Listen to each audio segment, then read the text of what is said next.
नमस्कार भक्तजनों, स्वागत है एक बार फिर से आप सभी का हमारे YouTube चैनल अद्भुत गाथा पर। भक्तों, प्रकृति के हर कण में एक शक्ति होती है और इस ब्रह्मांड में जब भी किसी का अन्याय होता है, जब किसी कमजोर की आवाज दबाई जाती है, जब किसी श्रमिक, किसी मेहनती, किसी गरीब की आशाएं टूटती है, तब एक दिव्य शक्ति जागती है। न्याय की शक्ति, संतुलन की शक्ति, शनिदेव की शक्ति। शनिदेव सिर्फ दंड देने वाले देवता नहीं, बल्कि कर्मों के न्यायाधीश हैं। जहां अन्य देवता कृपा करते हैं, वहीं शनिदेव न्याय देते हैं। भक्तों, आज हम सुनेंगे शनिदेव के 7 ऐसे चमत्कार जिन्होंने न सिर्फ लोगों की किस्मत बदली, बल्कि यह साबित कर दिया कि सच्चे इंसान और मेहनती इंसान को कभी शनिदेव का भय नहीं होता, बल्कि उनकी सदैव कृपा मिलती है। शास्त्र बताते हैं कि हमें शनिदेव की कथा का निरंतर स्मरण करना चाहिए। शनिदेव की कथा का श्रवण करने से समस्त पापों का नाश होता है। तो आइए शनि प्रभु के चरणों में नमन करते हुए शुरू करते हैं शनिदेव के 7 सबसे शक्तिशाली चमत्कार, अध्याय दर अध्याय। ये सिर्फ चमत्कार नहीं है, ये शनिदेव के न्याय, करुणा और अद्भुत शक्ति के प्रमाण हैं। आइए आरंभ करते हैं शनिदेव के 7 शक्तिशाली चमत्कारों की रहस्यमयी कथा। सबसे पहली कथा है गरीब लकड़हारे का और उसकी सबसे पहली कथा है गरीब लकड़हारे की। मित्रों, बहुत समय पहले एक घना जंगल था। उस जंगल के किनारे धीरू नाम का एक गरीब लकड़हारा रहता था। धीरू अत्यंत सीधा, मेहनती, पर हालात से टूटा हुआ था। दिन भर लकड़ियां काट कर लाता और बदले में उसे बस इतने ही पैसे मिलते जो एक वक्त का भोजन करा सके। लेकिन कठिनाइयां यह थी कि उसकी पत्नी बड़ी बीमार थी। घर में एक छोटा बच्चा था और धीरू के पास इतने पैसे भी नहीं थे कि वह दवा खरीद सके। फिर भी वह सुबह उठकर एक दीपक जलाता और कहता, हे शनिदेव, बस मुझे इतना सहारा दे दीजिए कि मैं अपने परिवार का पेट पाल सकूं। उसकी श्रद्धा सच्ची थी और सच्ची श्रद्धा कभी व्यर्थ नहीं जाती। एक दिन धीरू जंगल में लकड़ियां काट रहा था। तभी अचानक तेज हवा चली, बादल घिर आए और थोड़ी ही देर में भयंकर अंधेरा शुरू हो गया। संयोग देखिए, उस अंधड़ में पेड़ से एक बहुत बड़ा सूखा हुआ तना गिरा सीधे धीरू के पास। धीरू घबरा गया और सोचा, आज तो बच नहीं पाऊंगा। पर जैसे ही उसने आंखें बंद की, एक तेज नीली चमक दिखाई दी और अगले ही क्षण वह भारी तना उसके शरीर से कुछ इंच दूर जाकर गिरा। उस छलांग जैसी बचत ने उसे अंदर तक हिला दिया। उसने तुरंत समझ लिया, ये किसी अदृश्य शक्ति की कृपा है। आंधी कुछ देर बाद थम गई। धीरू ने सोचा, अब घर वापस चले। लेकिन तभी पीछे से आवाज आई, बेटा जरा ठहरो। धीरू मुड़ा और उसने देखा, एक काले वस्त्र में तेजस्वी गंभीर व्यक्ति खड़ा था। आंखों में गहराई, चेहरे पर एक अजीब शांति और एक अनजाना आकर्षण लिए। तुम्हारी लकड़ियां तो आज बहुत अच्छी है, उस व्यक्ति ने मुस्कुराते हुए धीरू से कहा।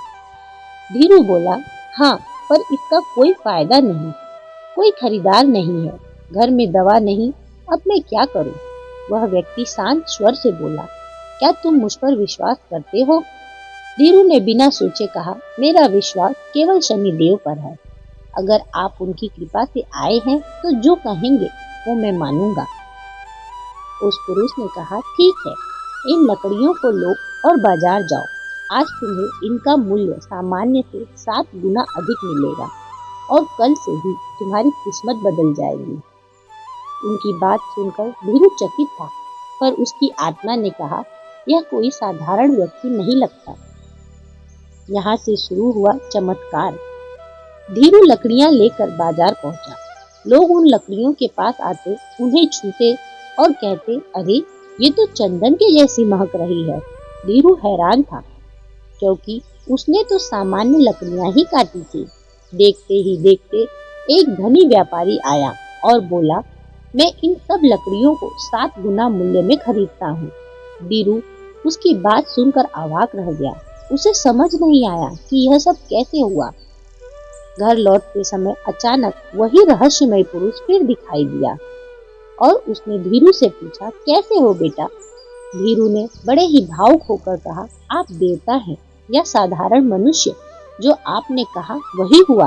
आपकी कही एक एक बात सच हुई। वह पुरुष गंभीर स्वर में बोला, मैं वही देवता हूँ जिसके तुम हकदार हो। आज तक तुमने कभी किसी का बुरा नहीं किया, इसलिए आज न्याय तुम्हारे पक्ष में हुआ है।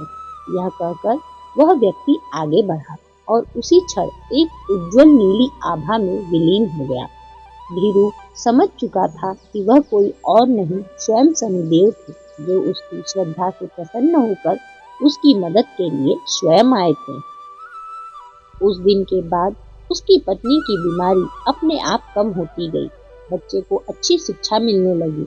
धीरू का लकड़ियों का छोटा सा काम एक बड़े कारोबार में बदल गया। गांव में लोग कहते, उसके ऊपर शनि महाराज की छत्र छाया है। धीरू ने जीवन भर दूसरों की सहायता की और हर शनिवार को एक दीपक जलाकर कहता, अगर मन में सच्चाई हो तो शनिदेव कभी चोट नहीं करते, बल्कि समय आने पर उठाकर वही पहुंचाते हैं जहां इंसान को पहुंचना चाहिए। एक बार प्रेम से बोलिए, शनिदेव महाराज की जय। अब आइए सुनते हैं दूसरी चमत्कारिक कथा, जो है एक राजा विक्रमसेन की कथा। भक्तों, बहुत समय पहले विंध्य पर्वतों की गोद में बसा एक विशाल राज्य था, मालवा। मालवा का राजा विक्रमसिंह युद्ध में वीर, रणनीति में कुशल, पर स्वभाव से अत्यंत अहंकारी था। उसे अपने बल, अपनी धन दौलत, अपनी सेना, हर चीज पर अभिमान था और यही अभिमान उसे उसके व्यक्तित्व पतन की ओर ले जा रहा था, जिसका उसे जरा भी अंदाजा नहीं था। राजा विक्रम सिंह का व्यवहार इतना कठोर हो चुका था कि वह प्रजा की बातें नहीं सुनता। बुजुर्ग मंत्री भी उससे डरते थे। गरीब जनता उसकी नजरों में महत्वहीन थी। अगर कोई सहायता मांगने आता तो वह कहता, मैं हूँ राजा, मेरी कृपा के बिना यहाँ पत्ता भी नहीं हिलता।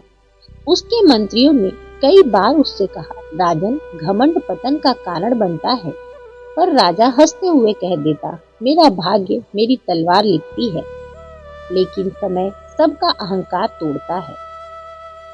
एक दिन महल में एक ज्योतिषी आया। सादा वस्त्र, शांत चेहरा, लेकिन आंखों में एक असाधारण सी गहराई। उसने राजा की कुंडली देखते हुए कहा, राजन, आपके जीवन में बहुत कठिन समय आने वाला है। यह समय आपको झुका भी सकता है और बना भी सकता है। राजा ने ज्योतिषी की बातों का उपहास करते हुए कहा, मेरे पास 40,000 सैनिक हैं, 40 किलो का साम्राज्य है, मुझे भला कौन झुका सकता है? राजा की बात सुनकर ज्योतिषी ने उत्तर दिया, हे राजन, कभी कभी एक क्षण, एक ग्रह और एक निर्णय सब कुछ बदल देता है। आपके ऊपर शनिदेव की दृष्टि है। राजा ने ज्योतिषी की बात सुनकर क्रोध से उसे महल से निकलवा दिया, क्योंकि उसे लगता था कि कोई भी शक्ति उसे छू नहीं सकती। लेकिन अहंकार हमेशा भ्रम पैदा करता है। कुछ ही दिनों बाद राजा युद्ध के लिए निकला। एक छोटा सा पड़ोसी राज्य, जिसे वह बहुत ही तुच्छ समझता था। राजा ने कहा, यह तो आधे दिन में ही जीत लूंगा, पर हुआ बिल्कुल उसके विपरीत। युद्ध भूमि में उसकी सेना अचानक बिखर गई, घोड़े बेकाबू हो गए, सैनिक भ्रमित होने लगे। राजा का रथ अचानक ही पलट गया। ऐसा लगा मानो अदृश्य शक्ति ने पूरी स्थिति को ही बदल दिया। राजा को ये पहला संकेत मिला कि कुछ अनहोनी होने वाली है। लेकिन मित्रों, घमंड अब भी टूटा नहीं था। युद्ध के बाद जब वह महल लौटा, राजकोष के अधिकारी घबराए हुए मिले। राजन, राजकोष में से सारे सोने के सिक्के अचानक ही गायब हो गए। सैनिकों ने महाराज को यह खबर दी। राजा दंग रह गया। उसने पूरी कड़ी सुरक्षा कर रखी थी। प्रदेश में कोई लुटेरा भी नहीं था, तो फिर आखिर सोना गायब कैसे हुआ? सबको लगता था किसी ने चोरी की है, लेकिन असल में यह राजा के अहंकार को झकझोरने वाली दूसरी चेतावनी थी। कुछ ही दिनों में राजा को एक अजीब सी बीमारी हो गई। शरीर पर नीले काले निशान उभरने लगे। रात भर उसे नींद नहीं आती। मन में एक अजीब सी बेचैनी, डर और सदैव क्रोध बना रहता। महल के चिकित्सक कुछ समझ ही नहीं पा रहे थे। धीरे धीरे पूरा दरबार उससे दूरी बनाने लगा। मंत्री भी कम मिलने लगे। अब वह राजा बिल्कुल अकेला पड़ गया। और तब पहली बार वह अपने अहंकार से बाहर निकलने लगा। एक रात राजा बिना किसी को बताए महल से बाहर निकला, बीमार, कमजोर, पर भीतर से टूटा हुआ। वह जंगल की ओर गया, जहां दूर एक दीपक जलता दिखाई दे रहा था। वहां एक बड़े ही तेजस्वी साधु बैठे थे, शांत, दिव्य और मुखड़े पे एक अजीब सी आभा। साधु ने बिना राजा को देखते ही कहा, विक्रम सिंह, आओ बैठो। साधु की बात सुनकर राजा चौंक गया। आप मेरा नाम कैसे जानते हैं? साधु महाराज बोले, तुम्हें पहचानने के लिए नाम की जरूरत नहीं। तुम्हारे कर्म बहुत पहले ही तुम्हारा परिचय दे चुके हैं। राजा की आंखों में आंसू आ गए। वह बोला, मुझे सब छोड़ रहे हैं। मेरी ताकत खत्म हो रही है, मेरी संपत्ति खत्म हो रही है। मैं क्यों इस दशा में आ गया? आखिर मुझसे कौन सी त्रुटि हुई है? तब साधु ने कहा, क्योंकि तुम्हारा अहंकार बहुत ऊंचा था और शनि तभी प्रहार करते हैं जब मनुष्य अपनी सीमाएं भूल जाता है। साधु की बातें सुनकर राजा फूट फूट कर रोने लगा। साधु ने उसका हाथ पकड़कर कहा, डरो नहीं, अब समय है परिवर्तन का। कुछ क्षणों तक साधु शांत बैठे रहे। फिर धीरे धीरे उनके पूरे शरीर से नीली आभा निकलने लगी। उनकी आंखों में दिव्यता भर गई और अगले ही पल साधु का रूप बदल गया। राजा ने देखा, वह कोई साधु नहीं, स्वयं शनिदेव उनके सामने खड़े थे। राजा के पैरों तले जमीन खिसक गई। वह तुरंत गिर पड़ा और उनके चरणों में जाकर नतमस्तक हो गया। हे प्रभु, मुझसे गलती हो गई, मुझे क्षमा करें। राजा की बात सुनकर शनिदेव ने कहा, मैंने तुम्हें दंड नहीं दिया, तुम्हें जागृत किया है, क्योंकि एक राजा का अहंकार पूरे राज्य को अंधकार में धकेल देता है। शनिदेव ने हाथ उठाते हुए कहा, अब तुम्हारा समय बदलेगा। और उसी क्षण से राजा के शरीर से सारी बीमारियां मानो गायब हो गई। मन का भय खत्म हो गया, हृदय विनम्र हो गया और उसकी सोच साफ हो गई और ऐसा लगा जैसे उसे एक नया जन्म मिला हो। शनिदेव बोले, अपने राज्य को लौट जाओ, न्याय करो, सत्य पर चलो, तुम्हारा राज्य पुनः समृद्ध होगा। और फिर वे उसी नीली आभा में विलीन हो गए। अगले ही दिन राजा ने सबसे पहले गरीबों के लिए भंडारा खुलवाया, फिर किसानों के सारे कर्ज माफ किए, एक बड़ा यज्ञ करवाया और हर शनिवार मंदिर में दीपक जलाने लगा। धीरे धीरे उसका राज्य वापस से समृद्ध हो गया। खोया हुआ सोना अपने आप चमत्कारिक रूप से मिल गया।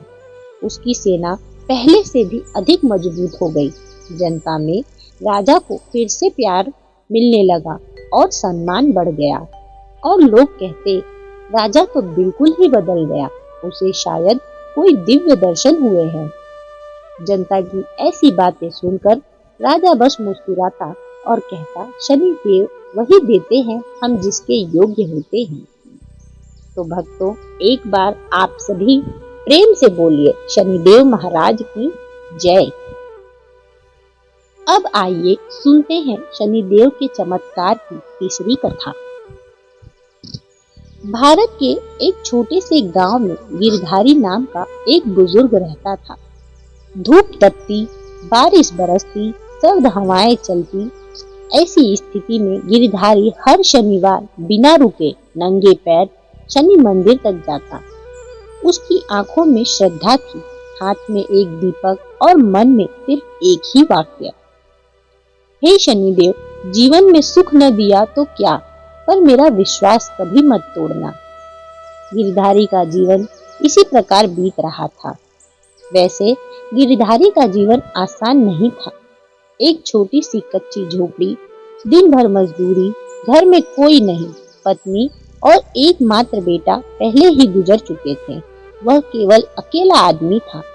उसकी उम्र बढ़ चुकी थी, शरीर कमजोर हो गए थे, पर दिल में एक अनोखी ताकत थी, अटूट श्रद्धा की ताकत। लोग कहते, गिरधारी इतनी भी क्या भक्ति, तुम्हें क्या मिला आखिर इस भक्ति से? परंतु गिरधारी सबसे हमेशा एक ही बात कहता, जब जीवन कठिन हो तभी तो भक्ति का असली परीक्षा होती है। भक्ति ही उस समय हमारे सहारा बनती है। एक शनिवार गिरधारी बहुत बीमार था। बुखार, सर्दी और शरीर कांप रहा था। गांव वालों ने कहा, आज मत जाओ मंदिर, तुम्हारा शरीर तुम्हारा साथ नहीं दे रहा। पर गिरधारी ने एक कमजोर मुस्कान के साथ कहा, जिस दिन मैं ना जाऊं उस दिन मेरा जीवन अधूरा है। और वह लाठी के सहारे धीमे धीमे कदमों से मंदिर की ओर चल दिया। तभी अचानक आकाश में काले बादल घिर आए, तेज हवा चलने लगी, धूल भरी आंधी उठी। लोग घरों में भाग गए, पर गिरधारी मंदिर की ओर बढ़ता रहा। उसने सोचा, अगर आज दीपक न जलाया तो मेरी भक्ति अधूरी रह जाएगी। उसकी आंखों में आंसू थे, शायद बीमारी नहीं, समय का डर था। वह जानता था शायद यह उसकी आखिरी यात्रा हो। मंदिर पहुंचते पहुंचते उसका शरीर जवाब दे चुका था। सीढ़ियों पर चढ़ते हुए उसकी सांसें तेज हो गई और जैसे ही उसने आखिरी सीढ़ी पर कदम रखा, वह अचानक ही गिर पड़ा। दीपक उसके हाथ से छूटकर गिर गया, पर चमत्कार देखिए, दीपक बुझा नहीं। गिरधारी बेहोश था। लोग उसे देखकर घबरा गए, पर तभी पूरे मंदिर परिसर में एक गहरी नीली रोशनी फैल गई। हवा थम गई, घंटी अपने आप बजने लगी और वातावरण दिव्य हो गया। एक तेजस्वी आभा के बीच मंदिर के गर्भगृह से एक ऊंची गंभीर आवाज गूंजी, गिरधारी। गांव वाले स्तब्ध। कुछ देर तक कोई हिल भी नहीं पाया और देखते ही देखते वही रोशनी आकार लेने लगी। वह रूप था स्वयं शनिदेव का। काले कंचन से शरीर, नीली प्रभा, हाथ में दंड, आंखों में करुणा और न्याय का मिश्रण। शनिदेव ने धीरे धीरे गिरधारी की ओर कदम बढ़ाए।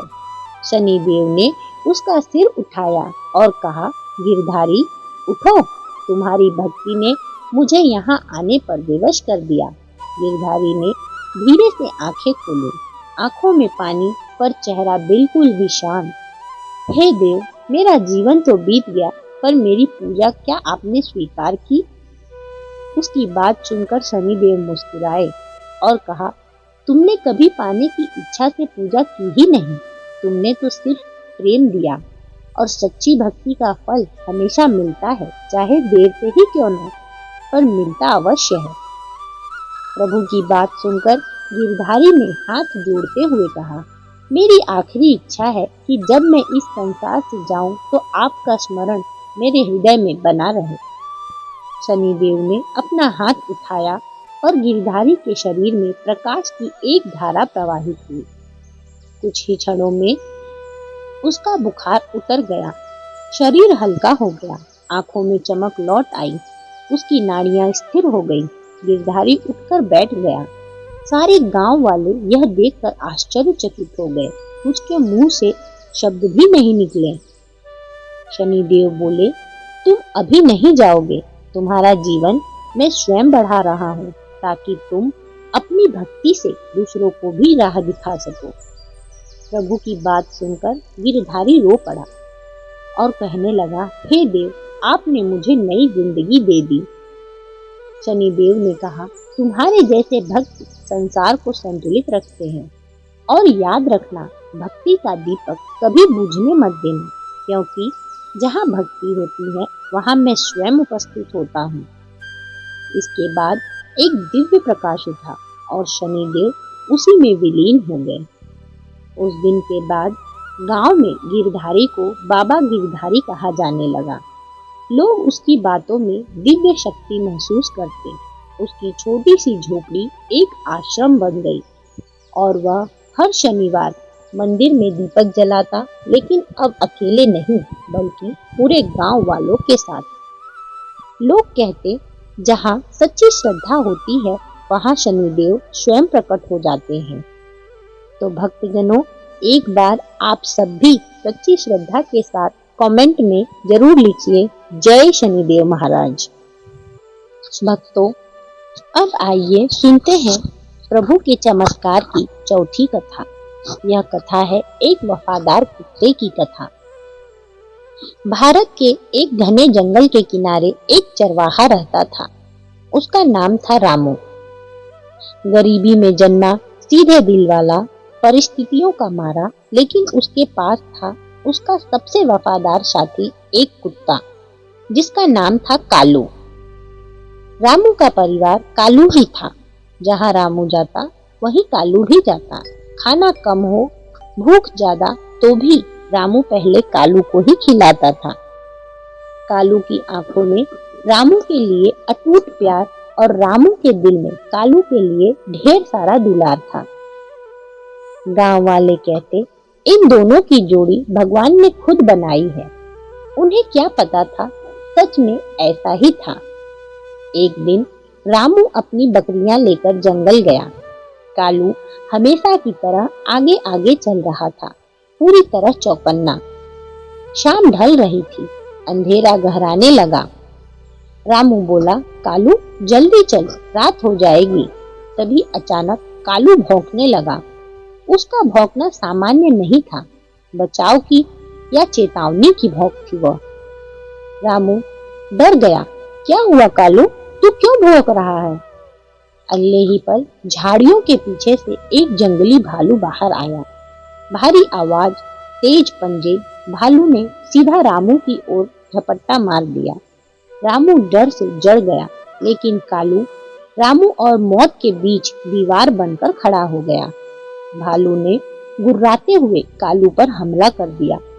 कालू उसे जंगल के दूसरी ओर खींचने लगा ताकि रामू वहां से भाग सके। रामू चिल्लाया, नहीं कालू, वापस आ जा। पर वफादार कालू अपनी जान की परवाह किए बिना लड़ता रहा। 5 मिनट, 10 मिनट, आवाजें दूर होती गई और फिर अचानक से शांत हो गई। रामू बेचैन होकर दौड़ा। वहां जाकर उसने देखा कालू खून से लथपथ पड़ा था, लेकिन उसकी आंखों में अभी भी वही प्यार था। रामू टूट सा गया। उसने कालू को गोद में उठाकर कहा, तूने मेरा जीवन बचा लिया। हे भगवान, मेरे कालू को बचा लो। मेरे पास इसका इलाज करवाने के भी पैसे नहीं। पर उस पल रामू की पुकार सीधे आकाश तक पहुंची और कहीं एक दिव्य दृष्टि उस पुकार को सुन रही थी। रात हो चुकी थी। रामू कालू को लेकर अपने घर की ओर चलने लगा। आसमान में अचानक एक काली छाया घूमने लगी। हवा स्थिर हो गई। पेड़ हिलने बंद हो गए, मानो वातावरण किसी देवता के आगमन की तैयारी कर रहा हो। रामू कुछ समझ नहीं आ रहा था, पर उसके दिल में एक अनोखी शांति उतर रही थी। गांव पहुंचते पहुंचते कालू की सांसें और धीमी हो गई। रामू बस रोता रहा, मेरे पास देने को कुछ नहीं, बस इसे मत छीनिए प्रभु, इसे छोड़ दीजिए। वह बार बार यही रटता रहता। अचानक घर के बाहर एक नीली रोशनी फैली। रोशनी इतनी तेज थी कि रामू की आंखें झपक गईं। धीरे धीरे उस प्रकाश में एक दिव्य आकृति उभरने लगी। ऊंचा कद, काले वस्त्र, हाथ में दंड और आंखों में एक अद्भुत करुणा। रामू ने देखा, उसके सामने खड़े थे स्वयं शनिदेव। रामू घुटनों पर गिर गया। हे देव, क्या मेरा कालू बच जाएगा? ये मेरा परिवार है प्रभु, इसे छोड़ दीजिए। शनिदेव ने शांत स्वर में कहा, रामू, तुम गरीब हो, पर तुम्हारा हृदय की पवित्रता किसी राजा की दानशीलता से कम नहीं। तुमने इस कुत्ते को बेटे की तरह प्रेम दिया, इसकी वफादारी मुझे अत्यंत प्रिय है। फिर शनिदेव कालू के पास बैठे। उन्होंने अपने हाथ का स्पर्श कालू के शरीर पर रखा। अगले ही क्षण उसके सारे घाव, उसके सारे शरीर ठीक हो गया और एक दिव्य प्रकाश फैल गया। ऐसा करने से उसके सारे घाव भरने लगे, खून रुक गया, टूटे पंजे ठीक हो गए, उसकी सांसें सामान्य हो गई और कुछ ही क्षणों में कालू उठकर बैठ गया। यह देखकर रामू की आंखों से आंसू निकल पड़े। आंसू थे खुशी के, श्रद्धा के और विश्वास के। शनिदेव बोले, जानवरों के साथ प्रेम करना मानवता का सर्वोच्च रूप है। जो पशु को कष्ट देता है वह कभी सुख नहीं पाता, और जो पशु की रक्षा करता है वह मेरे सबसे प्रिय भक्तों में होता है। रामू सिर झुकाकर बोला, हे देव, आपने मुझे जीवन का सबसे बड़ा उपहार दिया। शनिदेव ने रामू को आशीर्वाद देते हुए कहा, तुम्हारा जीवन अब बदल जाएगा, तुम्हारी गरीबी दूर होगी, तुम्हारी झोपड़ी घर बन जाएगी, क्योंकि तुम्हारे हृदय में भलाई का प्रकाश है। नीली रोशनी तेज हुई और शनिदेव आकाश में अंतर्ध्यान हो गए। कुछ ही महीनों बाद रामू को गांव में चरवाहों का प्रमुख बना दिया गया। उसकी आमदनी अब बढ़ने लगी। धीरे धीरे उसने एक छोटा सा घर बना लिया और कालू अब पूरे गांव का रक्षक था। लोग कहते, जिस घर में करुणा बसती है वहां शनिदेव का साया खुद चलता है। एक बार आप सभी प्रेम से बोलिए, शनिदेव महाराज की जय। भक्तों, अब आइए सुनते हैं कथा नंबर 5। यह कहानी रहस्यमयी भी है, डरावनी भी, और सबसे बढ़कर शनिदेव की सिद्ध शक्तियों का प्रत्यक्ष प्रमाण भी देती है। भक्तों, अब आइए सुनते हैं शनिदेव के चमत्कार की 5वीं कथा। यह कथा है एक गरीब मोहन की कथा। रामखेड़ा नाम का एक गांव था। इस गांव में कल ही रात एक अमीर जमींदार की कीमती सोने की नथ चोरी हो गई थी। गांव में एक गरीब बढ़ई मोहन रहता था। जब गांव में जमींदार की नथ चोरी हुई तो लोगों के लिए सबसे आसान निशाना था गरीब मोहन। गांव वाले कहने लगे कि यह नथ मोहन ने ही चुराया होगा, आखिर उसके पास पैसे नहीं है, वही करेगा यह चोरी। ऐसा कहकर सभी उस चोरी का इल्जाम मोहन पर लगाने लगे। मोहन कितना भी बोले कि मैंने कुछ नहीं किया, मगर कोई भी उसकी बात नहीं मानता। उसे गांव की पंचायत में बुलाया गया। लोग चिल्ला रहे थे, सजा दो, चोर को सजा दो, यही चोर है। उनकी बातें सुनकर मोहन रो पड़ा और कहने लगा, हे भगवान, मेरी आवाज क्यों कोई नहीं सुनता? मैंने चोरी नहीं की, मैं चोर नहीं हूँ। लेकिन उस पल उसका रोना और किसी के पास नहीं बल्कि ऊपर वाले तक पहुंच गया, और कहीं एक दिव्य शक्ति उसे देख रही थी। उस रात मोहन सो नहीं पाया। वह बाहर बैठकर रोते हुए बोला, हे शनिदेव, सुनते हैं आप पर न्याय का भार है। यदि सच में आप हैं तो मेरी सच्चाई को उजागर कर दो। थोड़ी देर तक शांति रही, फिर हवा अचानक भारी हो गई। तेल का दिया बिना हवा के बुझ गया, पर छत पर लगी लोहे की छड़ अपने आप हिलने लगी। यह सब देखकर मोहन घबरा गया और घबराहट के मारे पूछने लगा, कौन है? एक भारी, गंभीर लेकिन करुणा में स्वर गूंजा, भय मत करो मोहन। मोहन ने देखा, झोपड़ी के बाहर एक धुंधली नीली रोशनी इकट्ठा हो रही है और उसी रोशनी से एक दिव्य आकृति उभरी। काले वस्त्र, नीली आभा, हाथ में दंड। मोहन यह देखकर कांपने लगा। शनिदेव? शनिदेव शांत स्वर में बोले, मोहन, तुम निर्दोष हो, परंतु संसार अक्सर गरीब को ही दोषी ठहराता है। न्याय का समय अब आ गया है। शनिदेव आगे बढ़े और उसकी दृष्टि कठोर हो गई। जिसने चोरी की है उसे मेरे न्याय से अब कोई नहीं बचा सकता। एक तेज प्रकाश उठा और शनिदेव रात में विलीन हो गए।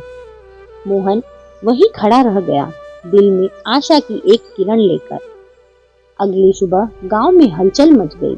जमींदार की बेटी रो रो कर सबको बता रही थी, बाबा नथ मुझे मिली है, मेरी ही पोटली में थी, मैंने ही गलती से गिरा दी थी। यह बात सुनकर गांव वाले सन्न रह गए। वे मोहन के पास गए और कहने लगे, अरे मोहन, तू तो निर्दोष निकला। कुछ ने तो माफी मांगी और कुछ खामोश रहे और कुछ एक तो शर्मिंदा भी हुए, लेकिन असली चमत्कार अभी बाकी था। दोपहर होते होते गांव के एक चतुर व्यापारी जग्गू ने अचानक इतना बीमार पड़ गया कि बस चल भी नहीं पा रहा था। उसकी पत्नी चिल्लाती हुई पंचायत में पहुंची, बचाओ बचाओ, मेरे आदमी को क्या हो गया। जब लोग दौड़े तो देखा उसके हाथ काले पड़ने लगे, आंखें भय से फटी हुई। वह बार बार बुदबुदा रहा था, सोना मैंने छुपाया था, मैंने ही मोहन पर दोष लगाया, मुझे मत मारो शनिदेव, मुझे छोड़ दो, मुझे माफ कर दो। वह ऐसा बार बार बुदबुदा रहा था। पूरा गांव दंग था। मोहन स्वयं भी हैरान था। जग्गू सिसकते हुए बोला, मुझसे गलती हो गई, मैंने ही सोने की नथ चुरा कर मोहन को फंसाया था। उसकी बात सुनकर गांव के मुखिया बोले, यह शनि देव का न्याय है, इनसे कोई गलत नहीं बच सकता। जग्गू ने अपने घर से वास्तविक चोरी की चीजें बाहर निकाली और मोहन से माफी मांगी। गांव वालों ने मोहन की खोई हुई इज्जत उसे लौटा दी। पंचायत ने उसे गांव का मुख्य बढ़ई बना दिया। उसके काम की दोगुनी कीमत मिलने लगी। लोग अब उसे सम्मान से मोहन भाई कहने लगे। मोहन हर शनिवार दीपक जलाकर शनिदेव के मंदिर जाता और कहता, शनिदेव आपने मुझे दुनिया की सबसे बड़ी चीज दी, जो है मेरा खुद का सम्मान। शनिदेव न सिर्फ हम पर कृपा करते हैं, बल्कि हमारे बुरे वक्त में हमारी रक्षा भी करते हैं। इसलिए एक बार प्रेम से आप सभी बोलिए, शनिदेव महाराज की जय। अब आइए सुनते हैं दूसरी कथा। सुबह का समय, हल्की धूप, पंछियों की चहचहाट, लेकिन इस सुंदर माहौल के बीच एक घर ऐसा भी था जहां वर्षों से रोशनी नहीं थी, सिर्फ अंधेरा पसरा हुआ था। यह घर था दीपक और सुजाता का। दोनों पहले बहुत प्यार करते थे, पर अब उनका रिश्ता झगड़े, तनाव और टूटे भरोसे में बदल गया था। दीपक एक छोटे स्कूल का शिक्षक था। सुजाता घर संभालती थी। उनका 8 साल का बेटा तन्मय हर दिन माँ पापा को लड़ते देखकर डर जाता था। कभी पैसे की कमी का झगड़ा, कभी किसी की बात का गलत मतलब, तो कभी गुस्से में बोले गए कठोर शब्द। धीरे धीरे घर में प्यार की जगह कड़वाहट ने ले ली। गांव के लोग कहते, इनका घर बस टूटने ही वाला है। एक शाम जब दीपक और सुजाता बहुत बड़ा झगड़ा कर रहे थे, तभी तन्मय डर कर घर से बाहर भाग गया। वह भागते भागते गांव के पास वाले प्राचीन शनि मंदिर में पहुंचा। वह पसीने से तरबतर था, आंखों में आंसू भरे हुए। वह मंदिर में मूर्त के सामने बैठ गया और धीरे धीरे बुदबुदाया, शनिदेव आप तो न्याय के देवता हैं, अगर मैंने कोई गलती की है तो उसकी सजा मुझे दे देना, लेकिन मेरे मम्मी पापा को झगड़ा बंद करा दीजिए। उसकी आवाज कांप रही थी। मैं अकेला पड़ता जा रहा हूँ, कृपया मेरा घर बचा लीजिए। यह कहते ही वह रोते रोते मूर्ति के सामने ही सो गया। रात के लगभग 1 बजे मंदिर के चारों ओर अजीब सी नीली आभा चमकने लगी। फाहुज नदी से आती ठंडी हवा मंदिर की घंटियों को हिलाने लगी। उसी समय मंदिर की मूर्ति के सामने एक दिव्य प्रकाश प्रकट हुआ। तन्मय नींद में ही था, पर उसके आंसू धड़कते दिल की तरह मूर्ति के चरणों पर गिर रहे थे। अचानक मूर्ति की आंखों से एक हल्की सी नीली किरण तन्मय की ओर पहुंची और फिर जैसे पूरे गांव पर शनिदेव की दृष्टि पड़ गई। उधर घर में सुजाता को अचानक तन्मय की चिंता सताने लगी। दीपक तन्मय दिख नहीं रहा, कहीं बाहर तो नहीं चला गया? उसने अपने पति से कहा। दीपक का दिल भी तेज धड़कने लगा। हाँ, बाहर चलो, कहीं जाकर रो रहा होगा। दोनों टॉर्च लेकर सड़क पर खोजने लगे। उनके दिल में अजीब सी घबराहट थी, जैसे कोई अदृश्य शक्ति उन्हें पुकार रही हो। फिर उन्हें लगा मंदिर की ओर चलें, जैसे कोई संकेत मिला हो। जब वे शनि मंदिर पहुंचे तो देखा तन्मय मूर्ति के सामने सोया हुआ था, पर एक अनोखी बात थी, उसके चेहरे पर शांति थी। शरीर के चारों ओर हल्की नीली आभा और पूरा मंदिर खुशबू से भरा हुआ। सुजाता रो पड़ी। तन्मय, मेरे बच्चे। दीपक ने भी कहा, ये यहाँ कैसे आया? तभी तन्मय ने आंखें खोली और मासूमियत से बोला, मैंने शनि देव से प्रार्थना की थी कि हमारे घर में शांति आ जाए। उसकी बात सुनते ही दीपक और सुजाता एक दूसरे की तरफ देखने लगे, मानो दिल पिघल गया हो। उसी क्षण मंदिर की घंटी बिना छुए बजने लगी। दीपक और सुजाता के पैरों तले जमीन खिसक गई। एक शीतल हवा का झोंका उन तीनों के बीच से गुजरा और फिर दीपक को प्रतीत हुआ जैसे किसी ने उसके दिल से सारा गुस्सा बाहर खींच लिया हो।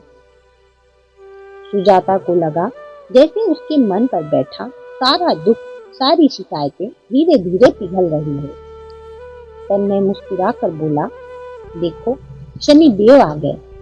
माँ पिता मुस्कुरा नहीं गए। देखो, शनि देव आ गए। माँ पिता मुस्कुरा नहीं पाए, पर उनके आंसू बह निकले। उस रात दीपक ने सुजाता का हाथ पकड़ा। सुजाता, हम बदल गए हैं, सारी शिकायतें भूल जाते हैं। सुजाता भी बोली, दीपक, मैं भी नहीं चाहती कि हमारा घर टूटे। उन्होंने तन्मय को गले लगा लिया। उस दिन के बाद घर में झगड़े बंद हो गए। प्यार, शांति और सम्मान लौट आया। दीपक को नौकरी में प्रमोशन मिला। सुजाता का छोटा बिजनेस चल निकला और परिवार हर शनिवार को शनि मंदिर में दिया जलाने लगा।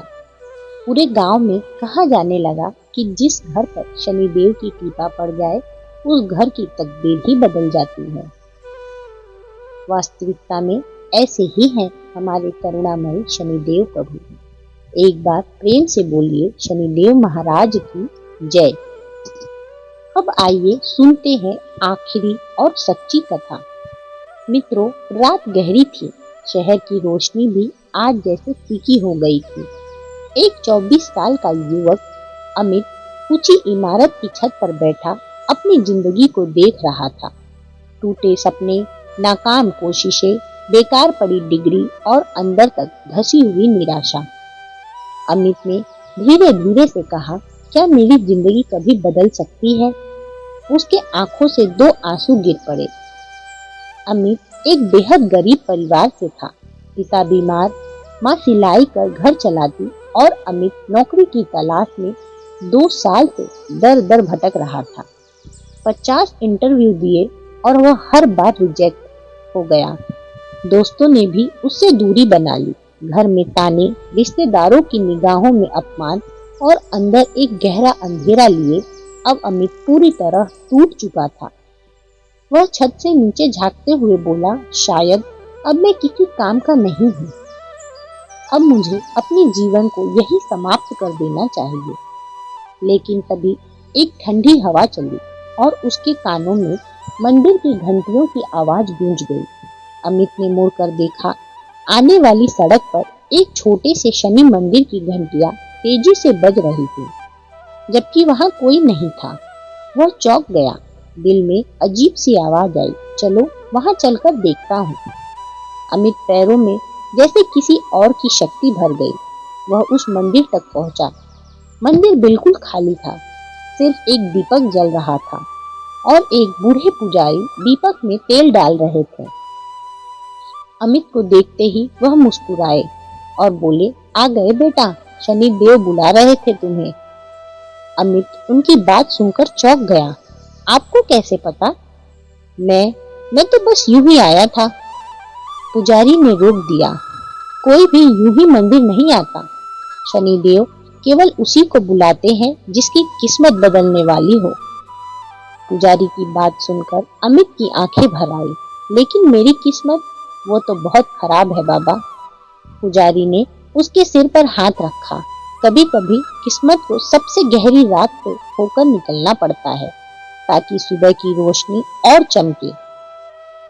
पुजारी ने अमित से कहा, दीपक जलाओ, सच्चे मन से प्रार्थना करो, शनिदेव न्याय करते हैं, कभी किसी की मेहनत बेकार नहीं जाने देते।